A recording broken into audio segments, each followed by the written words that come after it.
right, guys, top of the morning. Happy September 11th. I'm coming to you in a moment of reflection and what I want everyone to do. I don't, we're all obviously different ages, but, I think that it's important today, especially we're doing coaching on 9/11.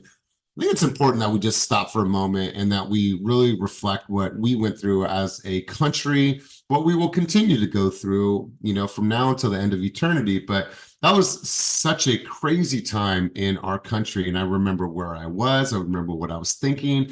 I remember sleeping on my best friend's, couch and waking up and they're like, oh, we're getting bombed. The US is getting bombed. And I didn't know anything. I was just foggy, just waking up and then seeing it on television, the first tower being hit and then the second and everything else that came after that. And I just remember that day so vividly, and to think that that was 23 years ago, it's really, really crazy. And so today, when you guys are out there doing your thing, when you guys are showing homes, when you're with your family, like, just take a moment and just be in silence and just truly, truly reflect on what we went through and how we persevered as a country. And so I just wanted to spend a moment there, because I remember where I was. I remember how far I've come in the last 23 years. And, it's just a moment of reflection. And, my heart will always go out to all the families affected by 9/11. I think that's important that we all just spend a day and, or spend some time, reflecting. And so that's my sentiment for the morning, you guys. Also, another thing I want to share with you guys, and this hits home to me, or for me, yesterday was Suicide Awareness Day. And the reason why I share this with you is because in my life, I've had three friends, unfortunately commit suicide. And when I think back about that, one of those people committed suicide 22 years ago, so right before 9/11. And so I think that it's important that we have those conversations with our friends, that if we notice anything, that know that we have an ability to try to provide some type of help, right? Maybe there's a person that can help them from a professional level. Maybe they need some more support. Maybe they just feel totally alone. So if you have a homie out there and you see signs maybe that aren't normal or are not common for that person, and you can feel that energy from that person that they're going through it, step in, be a great friend, be a great family member, and try to do anything that you can to support that person. This comes from 100% experience. I thought at the time that I couldn't do anything for that person, and I was with that person 4 hours before they chose to take their own life. And so when I look back at it, I was 19 years old. I felt like I could have done more. And so, my heart is heavy today. My heart is full, but also I'm very, very aware and very conscious. And so if you have somebody in your life that you feel like you should check in on, or you see some abnormalities in their behavior, maybe it's a good opportunity for you just to reach out on a very, very human level. So those things were heavy on my heart and mind this morning. So I wanted to share that with you. Let's get into business and let's talk about the market. But before we do so, I'm going to have somebody bring us out on the field, as always, in true keep it moving fashion. And that person's going to be Ashley, because I'm looking directly at you, Ashley. I don't know if the energy was saying Elias calling me, but it was, and it did. So Ashley, I'm going to have you take us out on the field on this beautiful morning. Good morning. And that's such a good reminder. There's been a few times in my life where I've been sitting right next to someone, later to find out that they had an attempt at a suicide. So they looked smiling and happy, and you just don't know. So it's a great reminder to reach out to your loved ones, people, even acquaintances, and just show that you are there to support them. So my message for the morning is to take ownership of the life that you want. Create daily habits, which Elias, you do a great job of doing for everyone, but I think it's really important that on a daily basis, we take ownership of our own habits and check those off every single day. Create a vision, what habits are going to lead us there, check those habits off every day. And the thing about that is it sounds so simple, but you could tell that to 1,000 people and a very small amount are going to do that consistently. Cynthia Peterson showed me Asana. Thank you. It allows you to make a project with daily habits. If you like checking things off to make you feel like accomplished for the day, I have made my project with my week. I put all of my habits every single day. If I don't do them every single day, it's not the end of the world. I start over the next day, but they're still there, still reminding me of what the things I need to do to get to that dream that I've created for myself. God, I absolutely, I really, really resonate with this message, and I appreciate you sharing. You guys, I want you to think about it this way. If you're a newer agent, for some of our more seasoned agents on the call, it's not as applicable because it wasn't in place at that time. If you're a newer agent, you have a 30-day checklist. On that 30-day checklist, it's just boxes that today I have to do this, today I have to do this, today I have to do this. Well, imagine well past the 30-day checklist.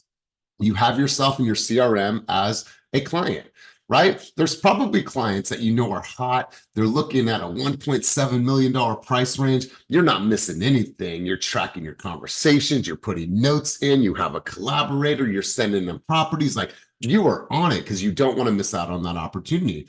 Well, why don't you treat yourself like that? Why don't you put yourself on a 3 to 6 month nurture plan that every single day there's tasks that you have to do, and that all you're doing is you're going in and you're marking those things off, right? I have a vision, I have a goal for the next 90 days. And in that 90 days, I'm committed to having 20 conversations every single week. And if I do that, I'm going to be able to put myself in a position to win. That means I'm going to have 2 hours of concerted effort every single day, prospecting, lead generating, and following up on my leads that I have in my database. Just imagine that. And if you treat yourself as a short-term, long-term nurturer in your own database, you guys, it will allow you to see those habits and just mark them off and mark them off and mark them off. We try to do that with the 30-day checklist to get you guys in the habit of putting these things in your calendar and executing them daily and not dragging your feet. We all have this simple choice every single day: now or procrastinate, now or procrastinate. And that choice rests on your shoulders. We've all procrastinated in things and it never serves us. And so I think that if you treat yourself as you would a consumer, as you wouldn't miss a beat and don't let them down, don't let yourself down. So I appreciate you sharing that, Ashley. A couple of things before we get into the market talk. I saw a video earlier and it really hit home for me, because I've said this and I'll say it, until I'm blue in the face. I would die for my children. And if you're a parent, that's going to resonate with you, because all of us on here will say, yeah, I would die for my kids. Well, in the video, it says, we would all say we would die for our kids, but would you read for your kids? Would you exercise for them? Would you diet for them? Would you have discipline for them? Would you have consistency for them? Would you manage your emotions for them? Would you make sure that you deal with the trauma from your life and from your parents and all the shit that you've been through for them?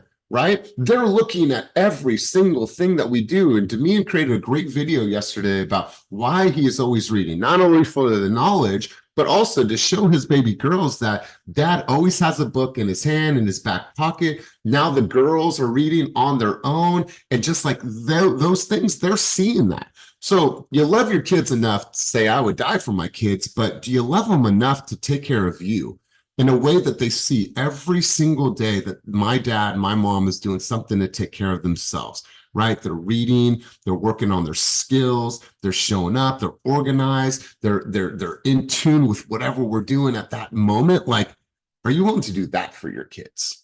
And that really hit home for me. That really, really hit home for me. And so hopefully that lands for you guys. And so let's do this. Let's talk about the market. I got some things lined up, but before we start to go into the market, would love to hear from our lender partners. I see some guests on the line today. I would love to hear from you guys and see, first off, from your vantage point, what you're hearing, what you're seeing. As always, you always get high level, vantage point of the market. Christina, I'm catching you not on your walk this morning, so I'm taking it you already did it or you're going to do it after this call. But Christina, would love to open or have you open up the session about the market. We'll go to Jeff, we'll go to Ashley. I see Sal's here as well. So I got some, some great contributors, and let's just go there. Hey, good morning, guys. So I would definitely say the market's moving. I'm seeing a lot of clients coming back who we had gone through the pre-approval process. They got scared with rates and they're coming back into the market. And we're still seeing seller credits. So I would definitely say, and I always say this, touch base, follow up, because people are now starting to get off the ledge a little bit that we're waiting for rates to come down. They're starting to be a lot more engaged.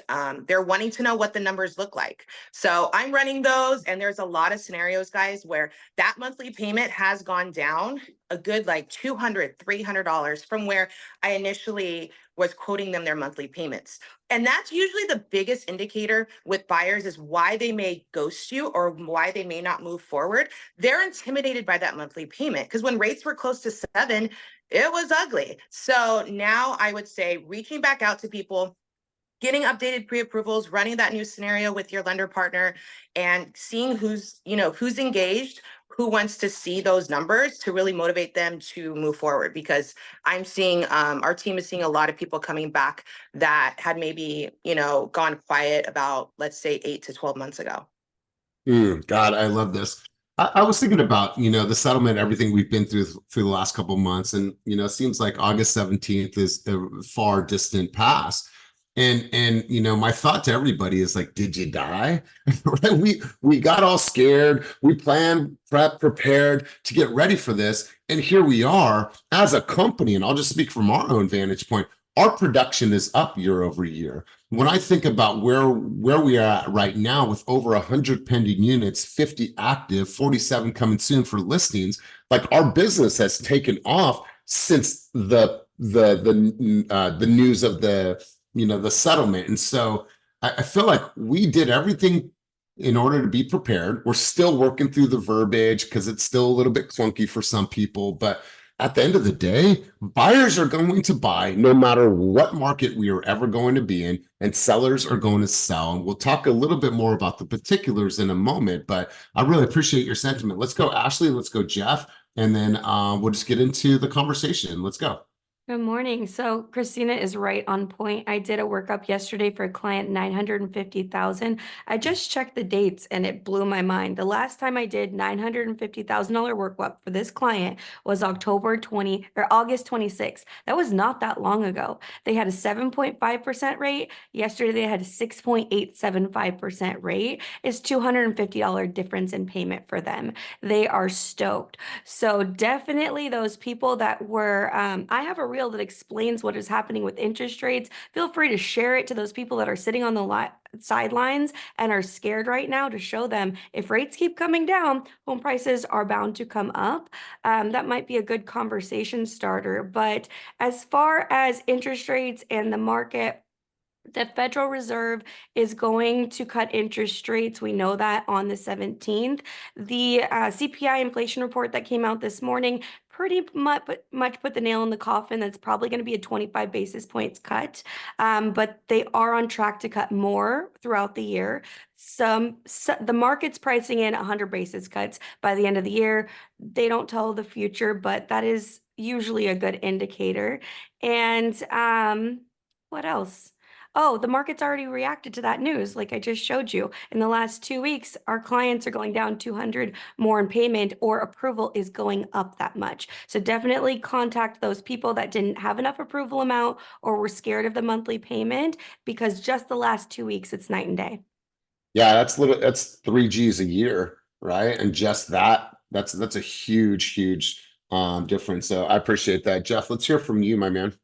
Thank you, Yeah, Ashley. well, just you guys hear me all right? Yep, loud and Yeah, clear. okay, cool.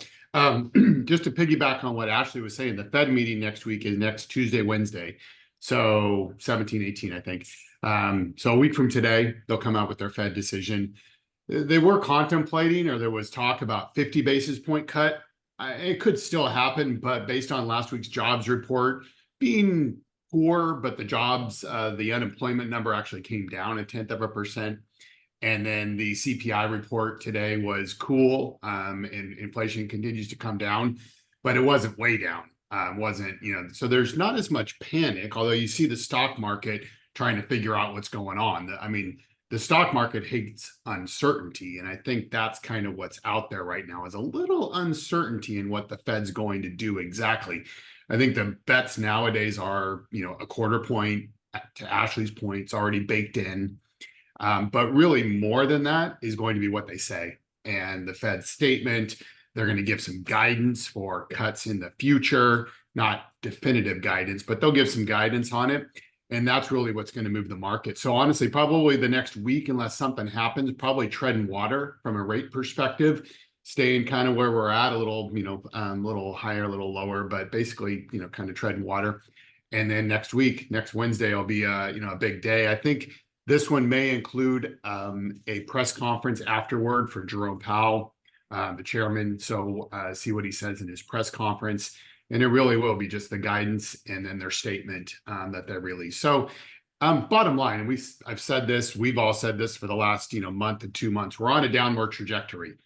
And to Christina's point and Ashley's point, for buyers out there, now is really the time because you still have some leverage. But once they start cutting rates, and if they give guidance that they're going to continue cutting, that's where, you probably start losing a little bit of leverage as a buyer. As the rates come down, more buyers come into the market, the prices go up. So just take advantage of it. So I have a question for you guys, for our lending experts. Obviously, I don't know about you guys, but I watched the debate last night, and I watched it because I was truly curious of how they would go against each other. Part of it was for entertainment purposes, but part of it was to see really, what came out of their mouths. And when we talk about, Harris's proposal to offer $25,000 in, down payment assistance towards first-time home buyers, if that, say that, let's fast forward a year from now and say that's an actual thing, right? I'm just saying hypothetically, right? We don't know who's going to win at this point. Can that be used in conjunction with grants that are already in place that you guys offer? Can that be used in conjunction with first-time home buyer assistance programs that are already available? I'm just trying to think about this just because it was on my notes from last night. Can you guys speak to that at all? I mean, just my take on it, I'm not exactly sure what her proposal is going to look like. You're probably not going to be able to combine it with like a Cal HFA or another down payment assistance program, but you should be able to combine it with a grant. So, I mean, right now, down payment assistance programs are localized. Of course, we have California, so they can be localized by the state, or they can be localized by the municipality, a county, a city, and the funds that they've raised. So, I guess what she's proposing is more of a national program.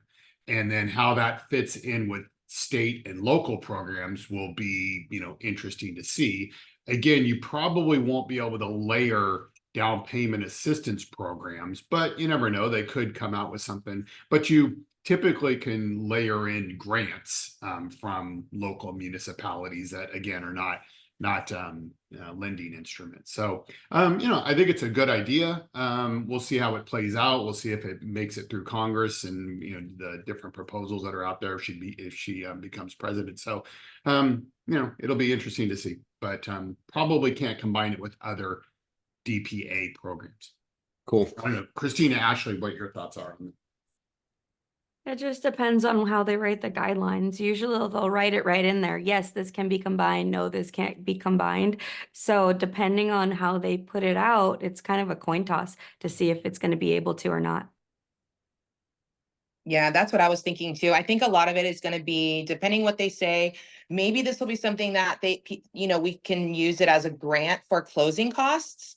I'm curious if that's going to be, which will be huge because combining in with the whole NAR settlement, if we can get, a buyer can get that extra 25K, and if the guidelines allow us to be flexible on how we can use that money, can it be used towards that? Can it be used towards closing costs or down payment? So I have actually gotten some buyers that are asking about it. Unfortunately, we just don't have much information on it. So it's definitely a TBD, but it should be interesting. Yeah. So Lisa said, heard it's going to tax credit. Okay. All right. I saw that. And that could be the case. I mean, they did it with, electric vehicles. You got like a $7,500 tax credit. Now, you didn't get it, at least initially, until you filed your taxes the following year, but they changed that. So it's at the point of sale now. And maybe they do something similar where it's 25 grand in a tax credit at the point of sale when you purchase a home. So they're able to use it as more of a grant to pay closing costs and, those kind of things. So yeah, I mean, it could go a lot of different ways, but that might be the not in the form of a loan, but in the form of a tax credit. So yeah, it's interesting to see how this all plays out. Obviously, we're not far away from the election, so we're going to have more of these types of conversations. And, I don't care what side of the coin that you're on, these things are going to impact our industry, right? There's going to be conversations. Your consumer's going to be watching the news. They're going to be asking for your guidance, so on and so forth. So I'm not telling you to be an expert on everything political and where, they stand, but it's important that we talk about things that are impacting the housing market. I didn't hear too much of the conversation last night. I felt like a lot of it was banter, but we'll see how it all pans out moving forward. But thank you guys for that. I'm going to share my screen really quick. I got some things prepped and prepared for you guys. I'm going to go here, and sorry about all of this. These, what's it called? Windows that are open. So let me go here. I want to share a couple things with you. And before I do so, we've talked about this before, and I think Ashley brought this up. Like, you have to look at your life and look at your business. And I've shared this in past coaching sessions. Like, are you really efficient right now in your business? When you think about utilization of time, effort, and energy, are you efficient right now? Or are you just busy being busy? Do you look back at your day and be like, damn, what did I actually accomplish? Or did you have a goal for the day of what you were going to accomplish, and were you able to complete that? Are you living by your calendar, or are you living by, I'll just wing it and get through the day? That's something that you guys will separate you, making sure that you're masterful with how you're spending your time. Is your life right now content, or is it very, very chaotic? Is the morning time super, super chaotic and the kids are running around? Oh my God, did you get your backpack? Oh my God, you have one shoe on. Where's your socks? I didn't pack your lunch. Oh my God, did you get your homework? Right, then you're dropping them off. Just get out of the car, get out of the car. I got to get back. I got a meeting. Right now I got to do my hair and I got to put my clothes on. Like, all these things. Like, is your life content because it's managed well, or is it very, very chaotic? Now, mind you, I understand that some of you operate very, very, very well in chaos. However, it's not good for the spirit. I know that firsthand, that it's not good for the spirit. So you have to ask yourself, am I content, or am I working in chaos? Well, once again, am I managing my energy? Or the energy that you're giving to this business is the moment that you put your walls up and say, I will no longer be forced to be put in a position of burnout. If my internet gets unstable for any reason, Ashley, just say something. I checked it earlier. I was at 550 Mbps's, but if it does, let me know. And then now versus procrastination, you guys, I cannot tell you how important this is. When you make a choice about something, put it on the calendar and say, this is how I'm going to do it. Vernon and I were talking yesterday, and we were talking about our leads programs. And I said, we're going to do a lead summit. I put it on the calendar. It's already on the calendar. I have no other details other than we're doing a lead summit. Now what it creates is it creates pressure for me to put together an amazing session for our group. So you have to tell yourself that I'm going to do things now versus procrastination. And that's, once again, is a choice for you. Internal happiness versus external happiness. Am I truly happy with the person that I am, the man, the woman that I am, the human being that I am? Or am I constantly searching and looking for external happiness? Somebody to make me happy. Oh, I need to be in a relationship to make me happy. Oh, once I make that amount of money, then I'll be happy, right? Once I look a certain way, then I'll be happy. At the end of the day, you guys, like, look for the internal happiness versus the external happiness, because everything that you need to truly be excited and stoked on life lives within. Let's do this. Let's talk a little bit about the market right now, and then I'm going to turn it over to you guys. But I want to share this with you because I was looking at some year-over-year data, and you guys can pull this directly from the Bay East Association Realtors. All this information is free. Now, if it's not applicable to the market that you serve, then make sure that you go to your local association Realtors and pull your own data. Well, I looked at this, and what I did is I just pulled Oakland, right? You guys can pull any city that you want. I'll show you how to do that in just a moment. So what I did is I looked at year over year, August to August, and I wanted to see how well that we were doing, because last year we were not in the middle of this crazy settlement. We didn't have all these changes to our documentation. We didn't have all the changes to how we were paid. We had none of this. And so when we look back, and when I think about healthy markets, and when I think about year over year comparisons, well, last year at the same time in August, obviously the September report is not up yet because we are at the 11th. Inventory last year, there was 349 units listed for sale as the last day of August, approximately 1.9 months of inventory. Sales activity, 180 units were sold during this period in August, median sales prices, so on and so forth. You can see the days on the market were 26. On average, buyers paid 110% of list price. If you see on the bottom section here where it says monthly market activity, it will show you all the things that are categorized up here on the left-hand side. And as you can see, our list price, the sales price, was still over 10%. Well, let's compare that to where we are now. August 17th, we had some giant changes in our market. Well, how did that change? what you guys can see is that we have more months of supply of inventory. We have 483 units listed for sale on the last day of August, up from 349 the year before. Our days on the market are a little bit longer. When we look at the list price versus sales price, it's only a 1% delta. Prices are going to vary because there's obviously more inventory, so there's more opportunities for our buyers. So that means that those select homes are not going to be bidded up as high. Now, obviously, that's not applicable for certain markets. However, when I look at this and I look year over year, there's some really good things that you guys can start to evaluate and you guys can start to have conversations with your consumers about. So it displays how versed you are. And let me just get out of this. What I want you guys to do is I want you guys to watch where is it? Where did I cue this up? Hold on one second. I had it all queued up and then I closed it. Hold on one second. Let me just go back here to the Bay East Association of Realtors. Sorry, let me just go here. All right, so if you guys aren't watching the weather report, I want you guys to watch the weather report. This is applicable for everybody that's in the Bay Area. And what you guys do is you start to look at this and then you start to pull your own data. You look at the East Bay weather report, and I'll just pause this for a second. What you're going to want to do is you're going to want to look at the patterns and you're going to want to take pieces from this. We do this every single month because it's really, really important. The point is that there's some really, really good information that you could use in your door knocking campaigns, in the leveraging this information for your buyers, for your sellers, so on and so forth. So what I'm going to do is I'll share my audio and let me just share really quick, share sound and optimize for this clip. And I'm going to go here. What I did is I timestamped some of this. And so I want to share this with you, but let me remove it. All right, cool.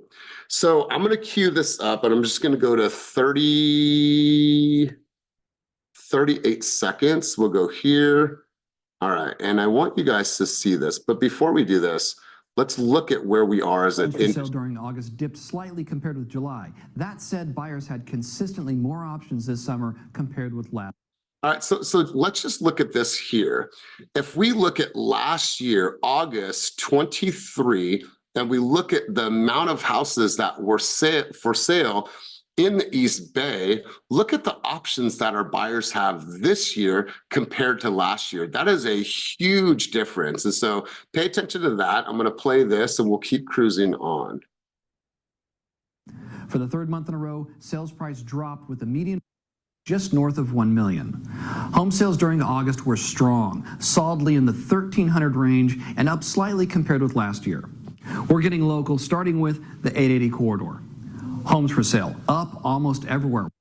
All right, so look at this. Look at all the inventory in the 880 corridor. You guys can see some significant changes in cities like Oakland. You can see some significant changes in San Leandro, Union City. So there's tons of opportunities for our consumers versus last year. I mean, a 65% increase, 50% increase, 52 in Fremont, 40. You guys get the language here. Wow, especially in the smaller communities, Castro Valley, Newark, San Leandro, Union City. Prices coming down, Berkeley, Castro Valley, Oakland, San Leandro. Sales mostly down, from Castro Valley down 880 to Newark and Fremont. West Contra Costa County is next. Homes for sale, mixed. Big increase in El Sobrante and a big drop in San Pablo. I mean, this is huge. When you think about El Sobrante having an increase of 180% year over year, just take note of these things, you guys. I want you to go back, watch this video, kind of do your own debrief. But prices also mixed. El Cerrito is still in the $1 million range. Hercules and Richmond both down. Sales mostly up. San Pablo, 21 homes sold. Let's check Central Contra Costa County. Homes for sale mostly up. Clayton, Doubles, Pleasant Hill, and Walnut Creek both way up. Prices trending down. Pleasant Hill, 1 million, down 25% compared with last August. Sales mixed. Clayton and Martinez both dropped more than 25%. Pleasant Hill and Walnut Creek both way up. Next, La Miranda. Homes for sale mixed. We're gonna skip that because it was a really low amount of numbers here, but I'm gonna go to the Tri-Valley really quick. We'll go here to 52. Homes for sale up almost everywhere. Big increases in Pleasanton and San Ramon.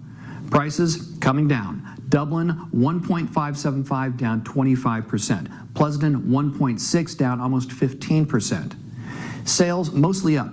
Dublin 27 homes sold up more than 40%. Let's wrap it up in the Delta. Homes for sale, more choices for buyers everywhere. Prices mixed. Brentwood 820 up 6%. Pittsburgh 600 down 5%. Sales mostly down. Pittsburgh 32 sold down more than 40%. Last thoughts. Compared with last August, there are about 50 more pending sales. Another hint that real estate activity. All right, so I'm going to stop it there. So when we think about this year over year, there's compared to last year, 50 more pending sales. So when you look at kind of the synopsis of the Bay Area market, what are some things that you heard? What are some things that gave you ideas for door knocking, for scripting, to dialogue with your consumers? What are some things that stood out to you guys? I would love to hear your insight on this. Let's go Otis, and let's get a couple other hands in the queue. And then I'm just going to turn this whole session over to you guys. So let's go Otis, and then we'll go Patrick. I think the biggest thing he said up and down 80, and one of my hot areas have been Richmond and specifically Pinole. A lot of Pinole, you're seeing like $1 million homes go for about 800, like they just said right now. So I think that's a very big pitch that you can tell people you can get a really expensive home for a lot less right now, and it's holding on between 5 and 10 years to see good growth. So you got investors coming out looking over there. You got a lot of people that were priced out. That might be a good way to go back out there and touch those people that were trying to look in that area that got priced out last year. Yeah, good stuff, good stuff. And Patrick, don't go too far. I'll come right back to you. But I want to show you this really quick. That way everybody knows exactly what to do, how to do it, and why to do it. This year isn't done. So if I go here, if I just go, to the community information, I go to real estate, housing, and statistics. Here, let me move my bar up here. If I go here, what I can do, and obviously every single association has their own iteration of this. So don't think that this is just applicable to the East Bay. If you go here and you go market statistics and you go to this archive, you guys can go back as many years as you want, right? And it's cool to think about someone that says, oh, I'm going to wait for a couple years, then do a couple years and go back to 2022 to show them what the potential growth would be for a condo as well as a single family residence. And what you do is, say if you pick any of these, say you pick August and you download a detached or attached. What I did is I just pulled this up. Here's the one for condos, and here is the one for single family homes. Now, if you want to search a certain area, let's just say here, Danville, I'll search Danville. And now what's going to happen is it's going to pull up all of the detached single family homes in Danville. It's going to tell you a synopsis of the data. It's going to give you a quick idea of what's happening. It's going to show you year over year on the top line there. And it's also going to show you the sales price versus list price. This is really good information for you guys to know. You can also take all of this information here and you could dump that into ChatGPT and say, ChatGPT, put this together in a very friendly way for me to communicate with my consumers about the reality of the Danville real estate market in Northern California. Cool. Now it's going to give you some really good copy in a way that you can articulate this to a consumer. You have the data. Now, if the data is not in a way that you understand it, put it into here and say, this is what I need for this data. You have it analyze that data, analyze the reports. That way it spits out something to you that you guys can share with your consumers. Patrick, back to you, my man.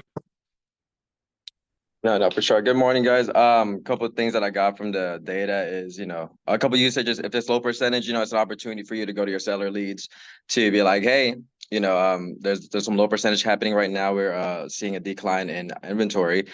That means you have an opportunity to stand out, kind of one of the talking points. Or if you have a high percentage of growth, then you can congratulate your old leads and your old clients and be like, hey, congratulations, people are moving in, you're getting attention in your blah, blah, blah, in your neighborhood. Do you have any other family or friends that you'd like to, move closer to before inventory kind of gets snubbed out from our nose, something like that. So there's definitely a lot of talking points in that data, which I'm literally having my laptop right now. I'm going to watch after. Yeah, and I really appreciate that, you guys. You obviously have all of the information at your fingertips. You guys can go in here, go down the rabbit hole, create your list, create your own reports any way that you want, choose the city. It doesn't matter, right?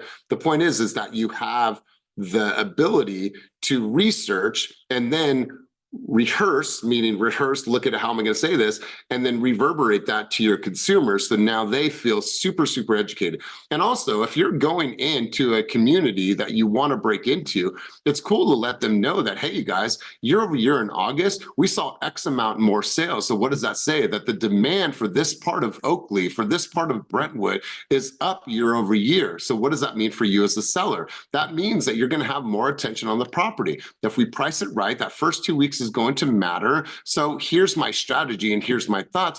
It puts you in a different position. It just puts you in a different position. And so let's hear from you guys. You guys are out showing homes. You guys are out there. You guys understand this market at a very high level. So I want to get you guys to talk about what you're seeing right now. Share with the team, share your vantage point. Let's go to me, and I need 3 more people to raise their hand, get involved in this conversation. And please do not be shy. Demian, and don't leave them hanging afterwards. Let's go, D. Boom. No, I just wanted to comment on what Jeff had said earlier about our flow when speaking with buyers that might have been on the bench because of the interest rates. I use that all the time either way, just to show them more value that we know something that they may not be looking at in terms of interest rates. The interest rates go down, more buyers come into the market, so prices go up. So though it's cheaper to borrow money, you're going to end up paying more because there's more competition in the market. So I just wanted to point out how important that is, because I can see the reactions from clients when I offer them that tidbit, and they appreciate the perspective because they don't think about it like that. Some of them think, let me keep waiting until interest rates get super low and I'm going to end up paying way less for a home, and don't think about the increased competition. So just, wanted to add that in. I appreciate that. A very high level. You guys, let me share this with you. You obviously have access to this. We do this every single week. Let me see. I don't know. It says I'm not sharing. Hold on really quick. Let me make sure I'm sharing. Let me share this with you guys. All right. All right, cool. So I want to share with you guys what our current inventory looks like right now as a company, in hopes that you use this on your next appointment. So right now we have 49 active units and we have 47 coming soon, probably more than almost any other brokerage in the Bay Area.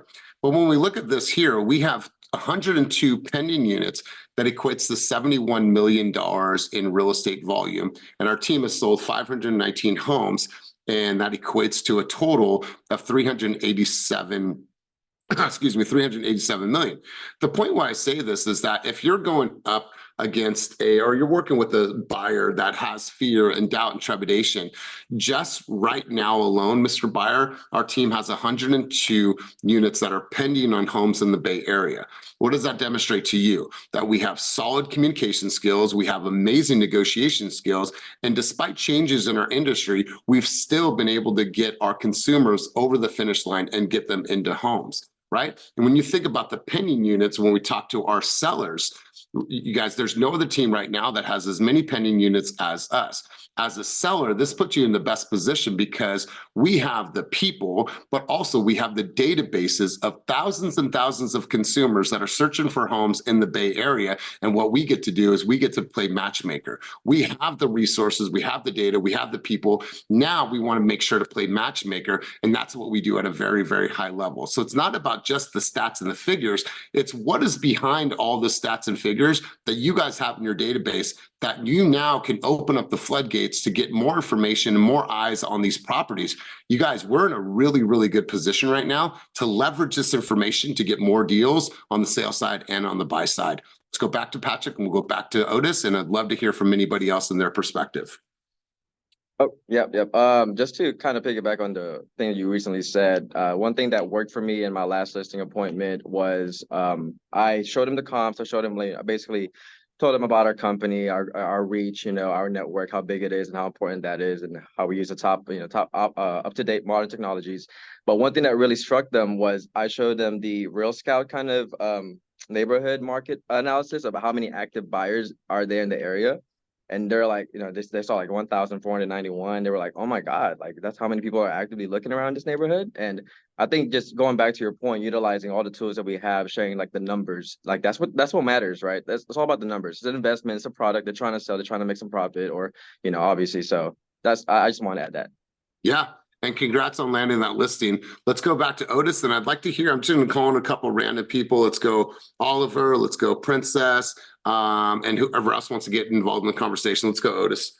Very deep insights, Elias, with that information. And Patrick, that was really spot on. I like to really lead with real life scenarios and stuff. Like obviously last night, don't have to really follow politics, but you could see the clear difference between two people, Kamala and Donald. And I'm not picking any sides to put it out there like that. It's just prepared and unprepared, facts and unfaxed. It's basically uncertainty we have in our lifestyles with whatever we're doing, politics, lifestyle, like we talk about working out, not working out, working harder, not working harder. You got to use that kind of in your own scenarios with what you're doing. We had some really good topics with the weather report. I used it, just basically that tool was really good that you used, Elias, because at the end of the day, I went back 3 years to show them this is the first time Pinol's had over 12 homes come on the market in a very, very long time. And it instantly got me and Jacob to get somebody to go to 3 houses, and they're going to probably end up making an offer today. Also knowing about what tools you can put in your tool belt. There's specific, lenders that's giving out things. Credit to Mike and Fairway, because we've got around 5-6 people just wanting to look and get pre-approved this past week, and already started paperwork, got docs in because they want that 1% towards closing costs. So just really knowing, and then the NAR settlement, to get past all that. That's why we come here every day, to learn and get better at our craft and what you can do. These are the moments that you're going to be able to tell your clients whether they're buying or selling. Like now knowing that information, it's basically at the end of the day, literally right here, you can go with us, because what's certain is Team Fast is certain. We have the #1 cornerstone on the market with listings right now. We have over 100. Like that is ridiculous right there. I mean, we can pinpoint any market that you want to be in. It's nothing but a call to Elias. It's nothing but a call to Princess on the team. So at the end of the day, come here, get your knowledge, and be able to articulate these things, because that's why you're worth 2.5% or 3%. Don't shortcut yourself. Really dig in. These are really great points. I like to use all this, and at the end of the day, Mike came in and seen a buyer's consultation, and he said he liked how I use like these real life scenarios, because I go like really into a contract. I got him into talking about closing cost, and it opened up his mind, and he had one question, and he asked about the appraisal. So basically at the end of the day, just knowing how to articulate to where you can go through a process 20-30 minutes when someone only asks one question at the end, so you're doing a good job. So I like today's session. I learned a real lot, and that weather report is really key, so study up on that. I love this. When I'm thinking about, remembering these stories, go back to our team meeting.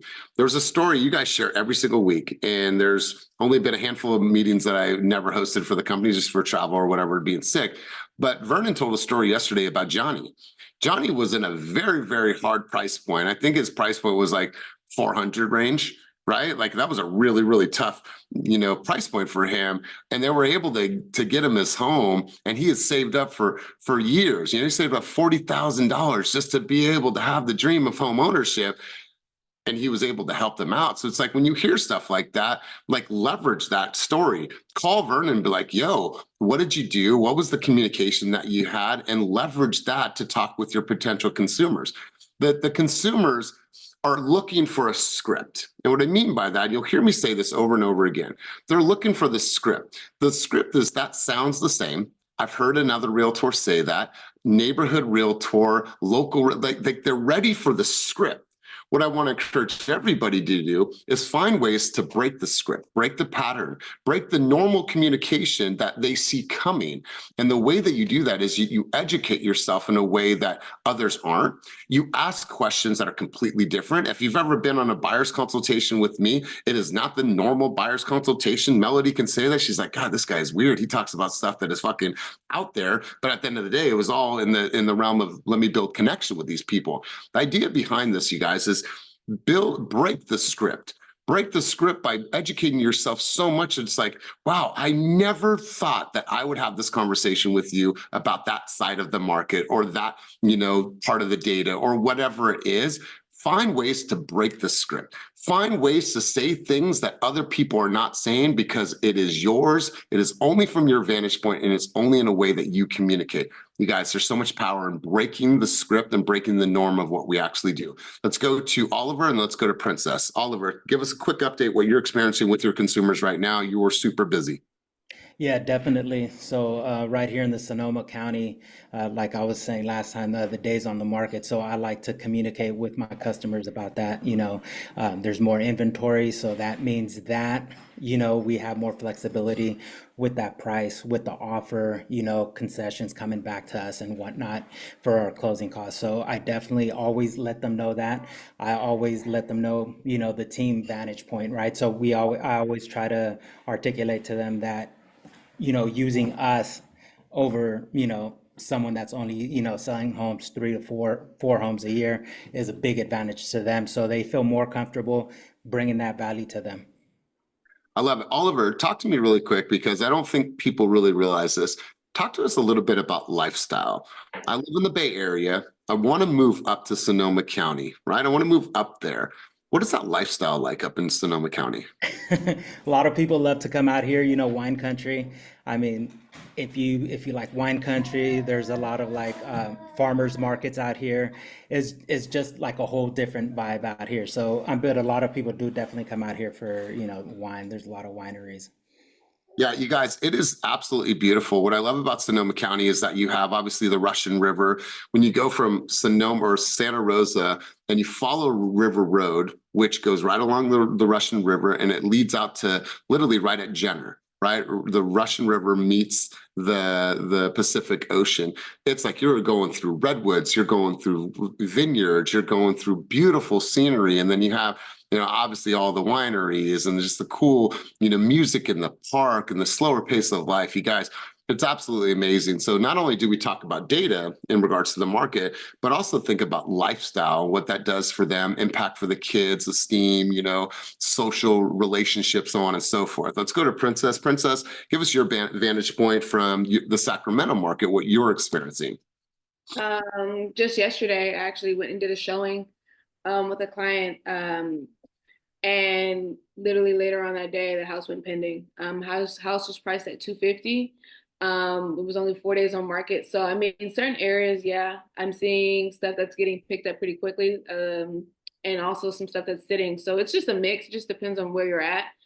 But I am starting to see a trend of stuff that's going on the market within a week, and probably within the next couple of weeks, it's getting pending. So just depends. Talk to me about this. Somebody that lives in the Sacramento area. Let's talk about West Sacramento, right next to the baseball field. What is it called? Where the A's are going to play now? It used to be Rayleigh's, but I don't know if it's still Health Park. Sutter Home. So okay, so obviously there's a lot of development in that side of West Sacramento. So if I'm a person that's thinking that maybe I want to live in West Sacramento, I want to be close to downtown, I want to be close to the riverfront, like tell me a little bit about what you're experiencing in that part of Sacramento. That part, I'm seeing some new developments also coming up. Some areas are a little bit older. A lot of people, when I talk to them, they're like, I love my 2%, 3%. So it's just depending on scenarios as far as whether or not that person needs to move for other various reasons. But in that area, it's some gems there that get picked up, and then sometimes it's some stuff that's not there. So it just kind of depends. So I had lunch there 2 weeks ago, and I noticed that right across the street from the ballpark, they are clearing land to build some put new houses there. So condos and townhouses. I'd be curious to know what the projections are for that part of Sacramento. You're obviously, a bridge away from downtown, from old Sacramento. You're walking, distance to the park, and there's so much going on there.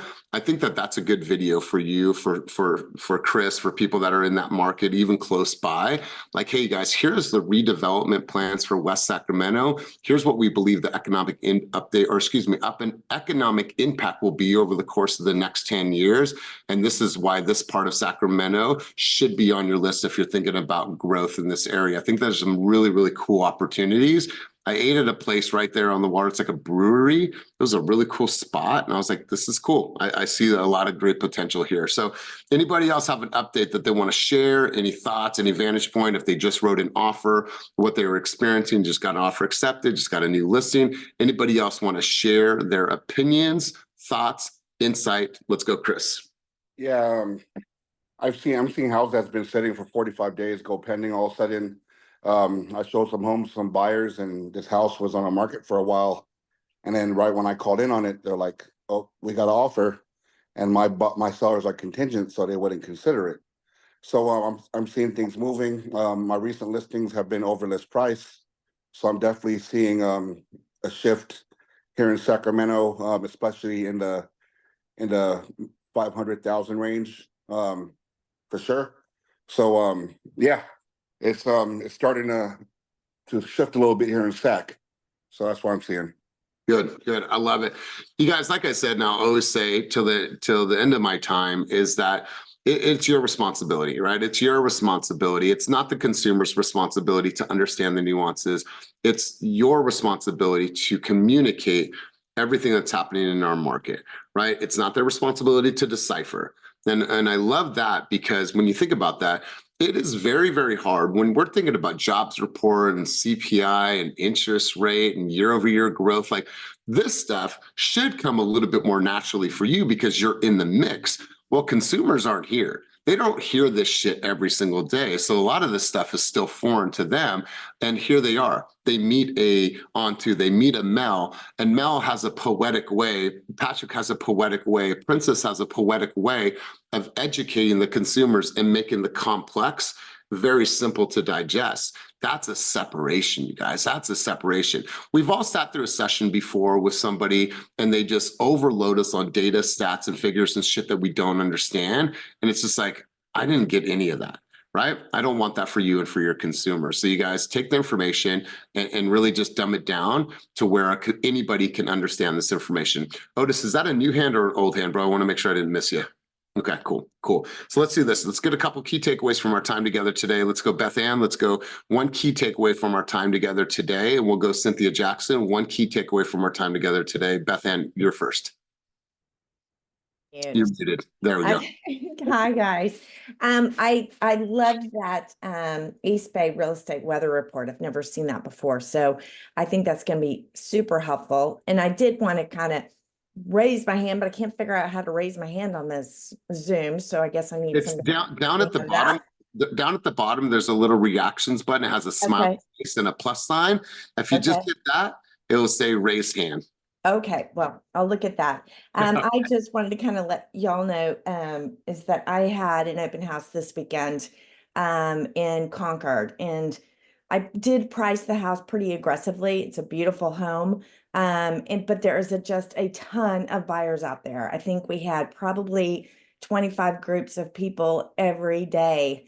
So it was great. I'm taking offers today. So it's been on the market for less than 5 days, and I feel pretty confident I'm going to get what my client wants. So I just wanted to kind of give a shout out. It's really hot out there. There's lots of buyers, and some of them are knowledgeable about the NAR.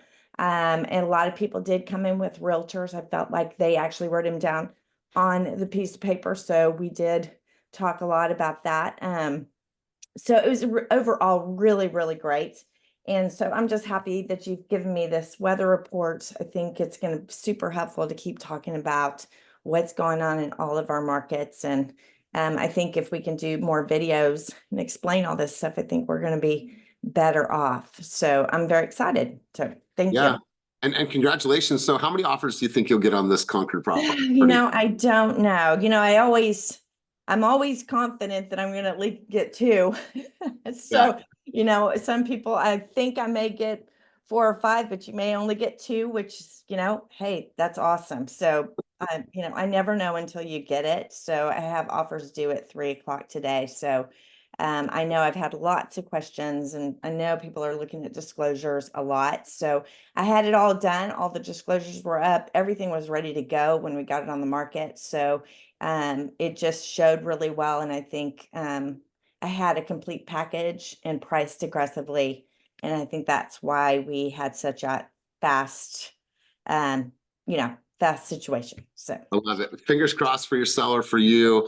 And then obviously converting all those buyer leads that you got from the open house. So great job to you. Let's go Cynthia Jackson in less than 30 seconds. Take away from My key takeaway today was going to the association to get the statistics to take and use, put it through ChatGPT to get that information and to convert it in a way that is not so overbearing to the consumers. Totally.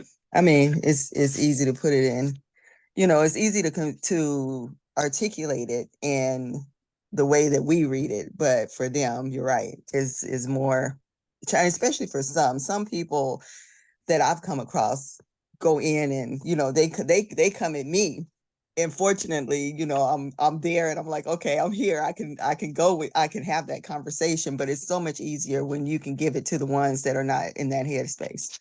That's right. You guys, I'm gonna mute. Thank you. So do your homework, right? This is like just notes from this morning, looking at certain things, links and articles that I'm reading. So you guys just do the work. Just be a professional, right? Just be a professional. Do you think a lawyer is sitting there reading about the new laws and the new changes? Of course they are. Every single time they have a client, they're doing case studies, right? And you guys have to go in and read and understand the laws and the nuances and look for opportunities for your clients. That's your responsibility. So go out there and be a professional. If you need anything, you know where to find me. As always, keep it moving toward your dreams, goals, and vision, and get out there and have an amazing day. Peace.